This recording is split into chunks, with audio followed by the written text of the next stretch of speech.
बिस्मिल्लाहिर्रहमानिर्रहीम। अस्सलाम वालेकुम नाज़रीन, आप यूट्यूब चैनल देख रहे हैं। मैं इमरान खान हूं। सिचुएशन उसी तरफ जारी है जैसा कि लग रहा था। पंजाब खड़ा हो गया है, यानी ये बहुत बड़ी खबर है। अब तक जब से लेकर इमरान खान साहब की तहरीक चल रही है, पंजाब सिर्फ तब तक खड़ा था जब तक इमरान खान साहब बाहर थे। पंजाब में कोई कंपेन नहीं हो सकी, पंजाब के अंदर लोग निकल नहीं सके। सिर्फ एक मौका है जब पंजाब ने इस फस्तायत को शिकस्त दी, और वो मौका था 8 फरवरी का, जब लोगों ने खामोशी से आकर वोट डालना था। तब पहली मर्तबा सारी दुनिया को इस बात का एहसास हुआ कि पंजाब के अंदर सेंटिमेंट्स कुछ और हैं, लेकिन पंजाब के लोग निकल नहीं पा रहे। फस्तायत और जबर इतना ज्यादा है, और पंजाब की पुलिस को ऐसे ब्रूटली इस्तेमाल किया जाता है, लोगों के खिलाफ पटवार खाना इस्तेमाल किया जाता है, कैंट कचहरी इस्तेमाल की जाती है, दबाव इस्तेमाल किया जाता है, बदमाशी की जाती है। तो पंजाब में लोगों का निकलना मुश्किल था। फिर हजारों की तादाद में लोगों को गिरफ्तार भी किया गया, खौफ भी फैलाया गया। तो पंजाब के ऊपर सारा फोकस था कि पंजाब को नहीं निकलना चाहिए, लेकिन पंजाब खड़ा हो गया है। पंजाब ने अंगड़ाई ली है। मैं आपको यह नहीं कह रहा कि पंजाब ने भी चलना शुरू कर दिया है, लेकिन अब तक की इतला के मुताबिक पंजाब खड़ा हो गया है। और मैं आपको जो चीजें रिपोर्ट करूंगा वो एग्जैक्टली उन एरिया से बताऊंगा जहां पे जो हो रहा है। कुछ चीजें अगर मिस हो जाए, क्योंकि एक वीलॉग में सब कुछ नहीं बताया जा सकता, लेकिन मोटे फैक्ट्स सारे आपको मैं पंजाब के हवाले से बताऊंगा। लेकिन अगर ये पंजाब चल पड़ा और फिर दौड़ना शुरू हो गया, तो ये रोंद कर रख देगा पूरे सिस्टम को, क्योंकि पंजाब की ताकत का अंदाजा सबको है। आधा पाकिस्तान जो है वो एक तरफ और अकेला पंजाब एक तरफ। पंजाब से शुरू होने वाली तहरीक कभी भी नाकाम नहीं हुई, ये तारीख बताती है। अब इस वक्त जो जनूबी पंजाब से सबसे पहले जो काफिला निकला, जिसके मनाजिर हमने सबसे पहले देखे, वो वंस अगेन निकली, और वो इतना बड़ा काफिला लेकर निकली कि उनको रोकना पुलिस के लिए, इंतजामिया के लिए मुश्किल था। और उनका पुलिस के साथ 2 जगह पे सामना भी हुआ। वो अपनी गाड़ी के ऊपर खड़ी होकर सफेद झंडा लहराती रही, पाकिस्तान के झंडे लहराती रही। उसके बाद फिर पुलिस के साथ उनका, क्योंकि जब बहुत बड़ी तादाद में लोग आ रहे हैं जहां पे, तो मैं ये विटनेस कर रहा हूं विजुअल देख के, और पूरा पाकिस्तान इस चीज का गवाह है कि जहां पे लोग बड़ी तादाद में निकलते हैं वहां पे पुलिस हट जाती है, क्योंकि पुलिस ज्यादा बड़ी तादाद में लोगों के साथ लड़ना नहीं चाहती, नुकसान नहीं चाहती। जहां इक्का दुक्का लोग निकलते हैं, अकेले लोग निकलते हैं, वहां पे पुलिस मारती है, और बहुत मारती है। अकेले आदमी को पुलिस बर्दाश्त नहीं करती। पुलिस को बहुत गुस्सा है कि भाई निकलना है तो सारे निकलो। ये 2-2 4-4 करके जो निकलते हैं ना, पुलिस फिर अपना गुस्सा उतारती है कि आपको निकलना है तो पूरी कौम बन के निकलो। ये 2 4 6 10 ये क्या है, फिर पुलिस मारती है। तो मामला यह है कि जहां पे लोग ज्यादा बड़ी तादाद में निकलते हैं वहां पुलिस खुश होती है, पुलिस रास्ता देती है, पुलिस जाने देती है, और यही मनाजिर मैं अभी तक देख रहा हूं। नाज़रीन, इमरान खान साहब के हवाले से एक चीज मैं आपको बताना चाहता हूं, क्योंकि बात छिड़ी है तो मैं आपके सामने रख देता हूं कि कभी आपने सोचा है बतौर पाकिस्तानी कि पाकिस्तानियों की अक्सरियत ने इमरान खान को वोट डाला। ज्यादातर पाकिस्तानी इमरान खान को वजीर आजम देखना चाहते हैं। उन्होंने इंतखाबी निशान के बगैर किसी का वोट उठा के वहां फेंक दिया, दूसरे का वहां, तीसरे का वहां, फिर भी निकल निकल के उन सबने वोट डाला।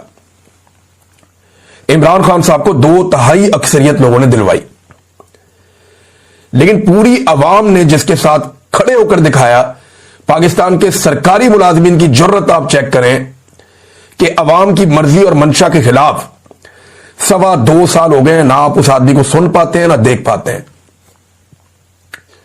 ऐसा कभी नहीं हुआ, किसी के साथ नहीं हुआ जो इमरान खान के साथ हो रहा है।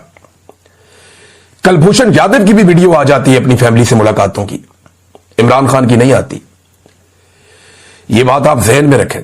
पाकिस्तान की मिलिट्री एस्टेब्लिशमेंट ने यह तय कर दिया, और उन्होंने कहा कि वो ये करके दिखाएंगे। पाकिस्तान की अवाम बेशक पूरी इमरान खान के साथ खड़ी, लेकिन चंद सरकारी मुलाजमीन की अब जुर्रत देखें कि 2.25 साल हो गए पाकिस्तान के सबसे बड़े लीडर को ना अवाम को देखने दिया, ना सुनने दिया।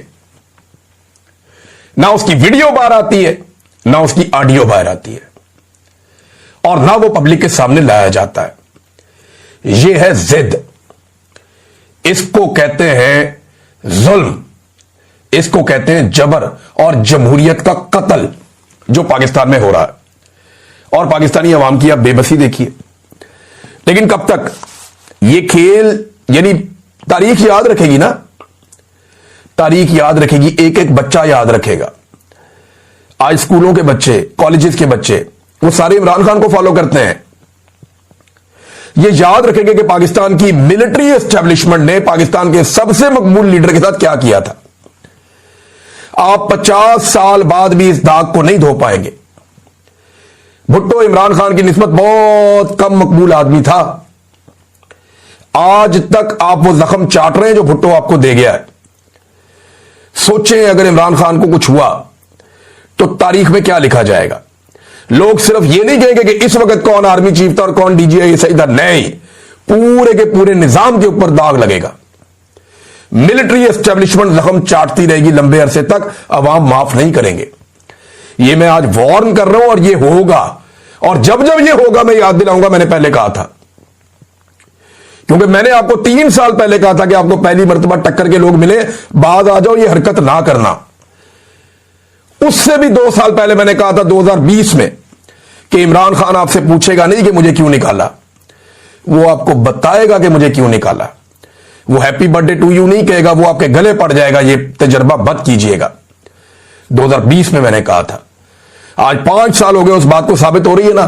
تو میری بات لکھ کر لے لیں کہ پاکستان کی نسلیں آپ کو معاف نہیں کرے گی جو آپ پاکستان کے ساتھ کر رہے ہیں. یہ تاریخ لکھی جا رہی ہے, بلکہ لکھی جا چکی ہے, اب پیچھے کیا ہٹنا اس میں. لیکن جس شخص کو پاکستان کے ریاست اور ادارے مل کر ارریلیونٹ کرنا چاہتے ہیں, وہ کتنا ریلیونٹ ہے آپ یہ دیکھیں کہ آج یہ ریاست کوئی بھی کام کرتی ہے تو اس کے دماغ میں جو سب سے پہلی چیز اور پہلی بات آتی ہے نا, اور پہلا خدشہ آتا ہے, وہ عمران خان کا ہوتا ہے. یعنی جسے ارریلیونٹ کرنا چاہتے ہیں وہ اتنا زیادہ ریلیونٹ ہے کہ یہ 3 سال سے زور لگا رہے ہیں کہ عمران خان صاحب کو بالکل باہر نکال دیا جائے ہر چیز میں سے, لوگوں کے دماغوں میں سے. لیکن بات بن نہیں رہی ہے. کوئی چیز مہنگی کرنی ہوتی ہے یا سستی کرنی ہوتی ہے, ان کے دماغ میں عمران خان چل رہا ہوتا ہے. صبح اٹھتے ہیں عمران خان, شام کو سوتے ہیں عمران خان.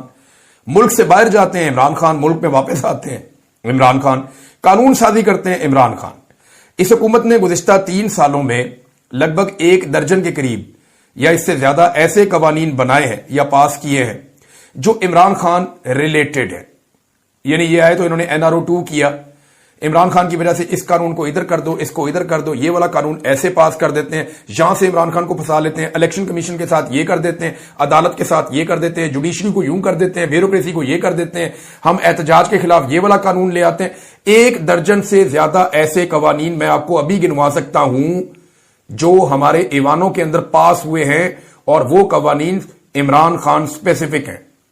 چاہے وہ پیکا کا قانون ہو, چاہے پنجاب کے اندر میڈیا کو کچلنے کا قانون ہو, جو کچھ انہوں نے کیا ہے وہ سارا کچھ عمران خان سپیسیفک رہا ہے. یعنی جس آدمی کو ارریلیونٹ کرنا چاہتے ہیں وہ کتنا ریلیونٹ ہے کہ یہ جو بھی کرتے ہیں اس کے پیچھے مقصد کیا ہوتا ہے. عمران خان, ہمارے صدر پاکستان نے کچھ ایسے آرڈیننس پاس کیے, اور کچھ نہیں, یہ بہت سارے ہیں, ایسے آرڈیننس پاس کیے ہیں جو عمران خان سپیسیفک ہیں, اور بار بار پاس کیے آرڈیننسز کہ عمران خان کو قابو کرنا ہے. خاص طور پہ یہ قاضی فائز عیسیٰ کے دور میں کرتے تھے.